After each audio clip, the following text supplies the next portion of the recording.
রাম রাজনীতির দিন শেষ। অন্তত বাংলার মাটিতে বিজেপি যে আর রাম নামে ভরসা রাখতে পারছেন না তাই বোঝা গিয়েছিল কিন্তু শুক্রবারই দুর্গাপুরে এসে মোদিজির নতুন রূপ। রাম নাম ছেড়ে কালী দুর্গার জয়গানে ভেসে গেল নরেন্দ্র মোদীর সভা। ভোটের জন্য ভগবান শ্রীরাম কাজে না লাগলে মা কালী মা দুর্গাই থাক।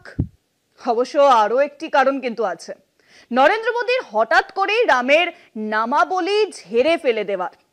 বাংলার মহিলা ভোট, কিন্তু এত দেবী বন্দনার পরেও একবারও সুইটি বিবিদের কথা বললেন না তো। কেন বলবেন বলুন? সুইটি বিবিদের ভারতের নাগরিকত্বই যে কেড়ে নিতে চলেছে মোদী সরকার। সুইটি বিবি কিন্তু বাংলার মহিলা। বিজেপির ভাষায় বললে সুইটি বিবি বাংলার একটি মহিলা ভোট। দিল্লি পুলিশ বাংলাদেশি সন্দেহে তাকে পাঠিয়ে দিয়েছে কাঁটাতারের ওপারে। আর এই নিয়েই মোদীর দুর্গাপুরের জনসভার পর আসরে তৃণমূল কংগ্রেস। তৃণমূল সাংসদ সামিরুল ইসলাম একেবারে ডাইরেক্ট মন্দির থেকে ময়দানে এনে ফেললেন মোদীজিকে। বললেন, মা দুর্গার নাম নিচ্ছেন অথচ বাংলার মেয়েদের বিপদে চুপ। নতুন বাংলা গড়বেন বলেছেন মোদীজি, কিন্তু সেই বাংলার পালসটা ধরতে পারছেন কি? বাংলার মানুষকে শুধু মা কালী আর মা দুর্গার নাম নিয়ে ভোলাতে কি পারবেন? ভোটের জন্য এতদিনে শ্রী রামচন্দ্রকে এক ঝটকায় ভুলে গেলেন। কি মনে হয়, বাঙালি আপনাকে বিশ্বাস করবে?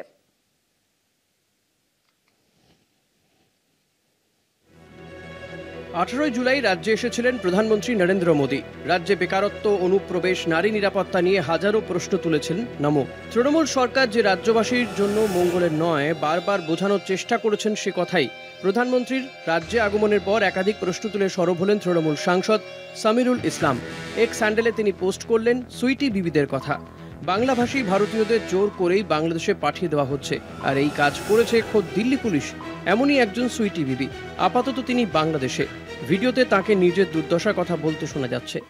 আমরা বললাম আধার কার্ড দেখালাম, আমরা বাংলাদেশি লয়, তাও জবরদস্তি ওরা কি লিখলে লিখি, আমরা তা অনুরোধ করছি, তাও আমাদের লিখি নিলে বলে তোদেরকে বাংলাদেশি বানিয়ে দেবো আমি, তোরা বাংলাদেশি লয়, তাও তোরাকে আমরা বানিয়ে দেবো। কে বললো? পুলিশ বলাই বলে, যে পুলিশটা লিয়ে গেছিল দিল্লি পুলিশ, দিল্লির পুলিশে আমাদেরকে লিয়ে গেল কান খাজুর রোহিণী জেল থানা, কান খাজুর ওই থানাতে আমাদেরকে 4 দিন ভোট তুলে। মোদীজি দুর্গাপুরে এলেন, কিন্তু সুইটি বিবিদের কথা বললেন না কেন? প্রশ্ন রাজ্যসভা তৃণমূল সাংসদ সামিরুলের। এখানেই তিনি থেমে থাকেননি। তার প্রশ্নের মুখে পড়েছে নরেন্দ্র মোদীর গাল ভরা একগুচ্ছ প্রতিশ্রুতি। জয় মা কালী, জয় মা দুর্গা।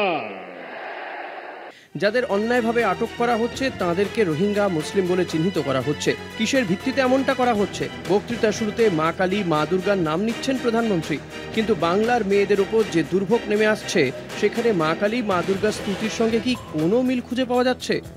নতুন বাংলার স্বপ্ন দেখাচ্ছেন প্রধানমন্ত্রী। সেই বাংলায় কি বাঙালিরা বাংলা ভাষায় কথা বলতে পারবেন? বাংলার মানুষ ভিন রাজ্যে গিয়ে তাদের বাংলা ভাষার জন্য হেনস্থার শিকার হচ্ছেন, কিন্তু বাংলায় 1.5 কোটি পরিযায়ী শ্রমিক থাকেন। তাঁরা কি কখনো হেনস্থার অভিযোগ তোলেন? রাজ্যে এসে প্রতিশ্রুতির বন্যা বয়ে দিয়েছেন প্রধানমন্ত্রী। এদিন তৃণমূল সাংসদ সামিরুল ইসলাম প্রধানমন্ত্রীর প্রতিশ্রুতির গ্রহণযোগ্যতা নিয়ে প্রশ্ন তুলে দিলেন। কলকাতা টিভি।